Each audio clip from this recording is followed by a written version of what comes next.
What's up, guys? Brooke Kromer here from Athletes and Artists with a new show, Huddled Up at Home. I'm going to be bringing you an inside look at how this league is changing and adapting to this new way of life, and I'll be interviewing athletes and coaches from around the league with how they're dealing with these facilities being closed, gyms being closed, rehab appointments being canceled, and meetings taking place virtually.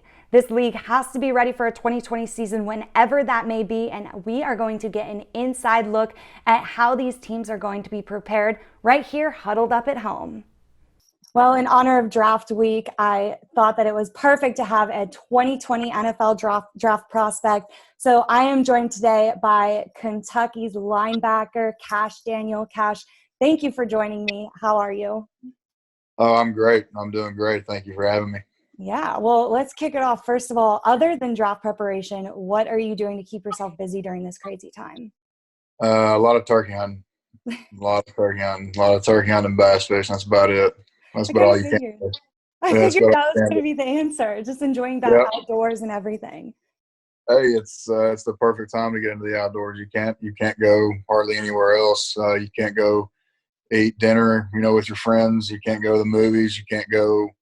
You can't do normal things you would do. But thankfully, the outdoors was a normal thing for me. So it just gives me more time, to be out there and enjoying, every day in it. Perfect. And what are you doing now, like pre-coronavirus? What were you doing to prepare for the draft? And now how has that affected you, and how are you adapting to this new way of life?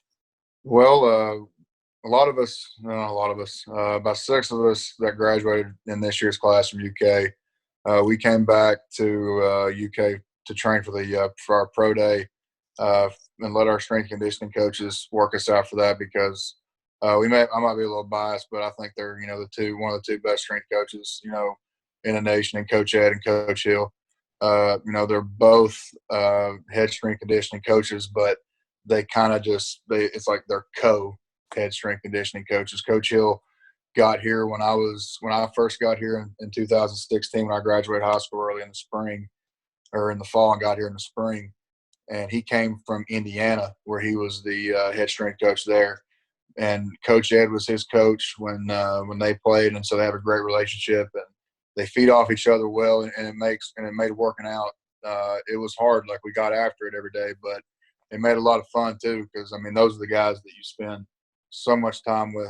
They're the guys you spend the most time with, and when you're playing, college ball. So we were training with them, and I was in the best shape of my life. I was getting after it. I was really excited to run a 40 and show people how fast I am. Because a lot of the draft things that I read, and everything people tell me is that I'm not fast enough. This or that. I'm like, okay, and just let me get my body healthy first, like fully healthy, and not have to do spring ball and not have to do this or that. Like, let me just not have to go to class because I graduated in December.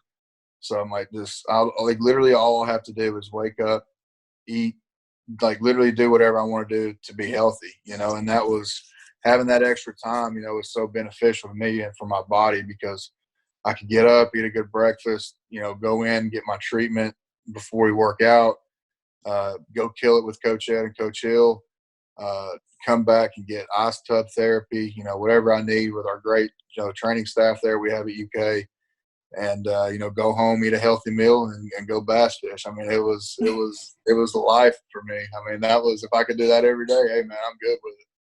If I can get paid for it, but and then now obviously the pandemic hit, and the first thing that ran across everybody's mind was, are they going to cancel pro day, and that was really stressful, just wondering, what happens. And I'm a dude that thinks so far ahead.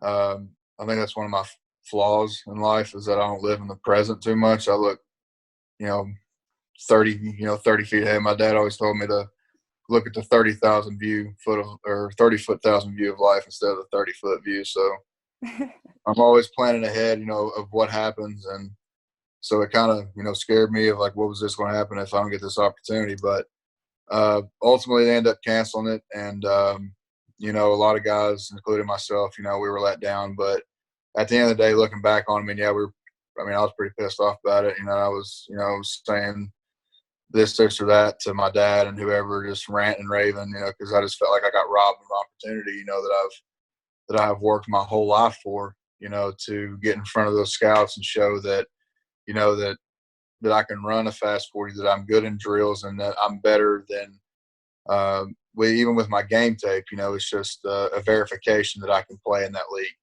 you know, for me, and I didn't get that opportunity. So now it's just with the teams that I've talked to, they're just basing it up on film and, you know, interviews over the phone, and, you know, people who they talk to with my agent, and, you know, coaches from college and all that different stuff. So it's pretty stressful to know that you didn't get a fair shot at this thing that you've wanted so long, that you've dreamed about since you was a little kid, and that you've done so many countless things and made so many countless, you know, sacrifices to get to this point, and to not get the opportunity to do it. I mean, it kind of feels like you get punched in the gut, but at the end of the day, you know, it's bigger. What's going on right now is bigger than football, and what's going on right now, you know, is you know, bigger than a pro day. So, you know, everything's going to work out no matter what. If I didn't get that chance to, you know, impress a scout, or if I didn't, you know, whatever happens, going to happen. So, but I went back home to my home, and where I'm originally from, Paintsville, Kentucky, in the southeast region of Kentucky, in the Appalachian Mountains, and I've been working out there at my high school. Been having to sneak in there, actually. Yeah, one of my best friend's dads, he works for the school, and he has to go in every morning. So he leaves the door open for me. You know, he was our high school baseball coach at the time, and he knew how, like everybody saw, you know, when I was in high school, how bad I wanted just to go to college, and how bad I just wanted to play, you know, for a Division I school and play for Kentucky. So he knows how bad I want to go to the NFL as well. So it's kind of just you know, hey, we know that this stuff's going on. He's not supposed to be in here, but who else from our small town is doing this right now? So we're going to let the kid do it. So, so I've just been doing that, running hills at the dam at the lake, just going back to old school, going back to my roots, what got me to college, basically. That's amazing. It's like I wish I had, like, if it was a movie, it'd be like the training montage in Rocky IV when he's in Russia. You know, he's running through the snow and doing tricep push downs with the rock. I can picture it now. Yeah, that's basically me, except if there's no snow. That's incredible. And another big thing that draft prospects like you have lost out on are those in-person meetings, when the coach flies out, works you out, they get to know you as a person. What do you feel like you would have been able to prove or show to these scouts and these coaches during that you feel like you've missed out on as well? My football IQ. I wish I would have been able to get in a room with them and break down film with them, or get up on a board and draw our base defenses, or draw our basic pressures out of our different packages. They draw up our basic nickel package, draw up the basic nickel package pressure, and go to our base packages and all that, and show that I can get guys lined up, that I can get checks, and I can be the field general right there that a middle linebacker and the Mike linebacker is supposed to be. I can get a D-line slid over a gap if he's in a wrong shade. You know, I can make checks from the safety, you know, if he's rolling down which way. You know, whatever I need to do, you know, pre-snap, I can get guys lined up and to be in the position to make the play post-snap. Also is just, you know, my ability, you know, to not quit. You know, I mean, I was watching the NFL.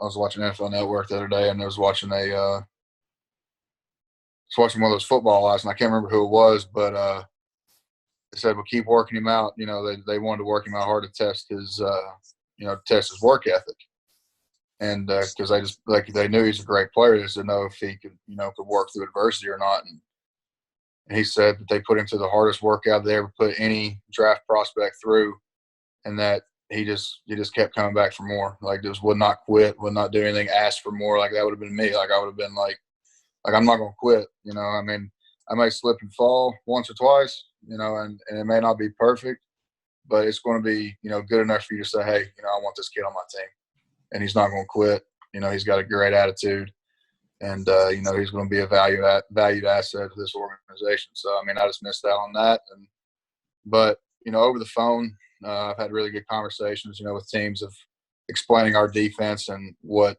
certain calls and what I would do if certain things happen formation wise or shifts or things like that. If I got to check from a safety, if I got to check, pre-snap with the call, if this happens or that happens. Just talk through my position and the other guys around me based upon those situations. But I think I've done a really good job of presenting myself with my football IQ and how I talk with these coaches and GMs and whoever I've been talking to. And I think like that alone, and plus, I didn't go to the combine, but I did play in a small Senior Bowl out in Daytona Beach. Mm-hmm. So I got to interview with a lot of teams there, and I felt like I had a really good 2 days of practice there, going up against really a lot of talented kids, across the country. And there's a lot of guys from the SEC there. So just at this point, like I said, I've done all I can do, to control and whatever happens. And I'm just going to make the best of the opportunity, however it comes. And in your life, did you ever dream of that one team that you would hear calling your name or giving you that phone call a day? What team was that for you? I grew up so it was a split. Like my family was kind of split because it's a funny story because back in those days, my dad and my uncle said that there was only 2 TV stations that got football games on Sundays, and one got the Packers and one got the Browns. So my grandfather and my uncle and everybody else in my family is Browns fans, but my dad being my dad, he had to be different than everybody else. So he had to go start being a huge Packers fan. So, I got baby pictures of like I sent Ty Summers from the Packers the other day, like we were chatting on Instagram, and I sent him he was asking me for how long I've been a Packers fan. I was like, here, man. I was like, this is since birth. I showed him like a baby like in decked out in Packers gear. But and I love watching Brett Favre growing up, and he was a big part of my life, and I still have, even though I've never met him or anything like that, just watching him play every Sunday or Monday, wherever it may be, and how he played the game and how tough he was out there playing through injuries, playing through his dad dying and going out in Oakland and absolutely tearing it up. I remember that game. I was watching that game on my dad's lap in the living room in 2005, and I'll never forget that game. I was actually at that game. My dad was coaching for the Raiders that game, and I don't remember much of it, but I remember like just it felt like there was a presence there of his dad in that stadium. It was insane. Right. Because like and the Raiders too, like being known for the most ruthless fan base ever, to opposing teams, and they gave Favre a standing ovation. They had signs, giving him and his family support. And it was just a great overall event, just to, take in and watch. But just to see how he competed each and every game and how he loved to win. But at the same time, he didn't let football be a job almost. Like he was like, hey, just play loose like you're playing in the backyard. And I feel like if you do that, you're going to play a long time in this league. But also at the same time, take it serious as a job because they're always looking to replace you. So, I don't think any quarterbacks can go in there anymore and not know what a nickel defense is like he did. I don't think so. Well, I hope that you have all those moments in your career and NFL dreams, and good luck tomorrow. Best of luck. I will be rooting for you, and I'll be rooting for you through it all and through the rest of your career. I loved watching you in college. Now I get to watch you on the big screen. I can't wait. So best of luck. Thank you. Thanks for having me. Thank you.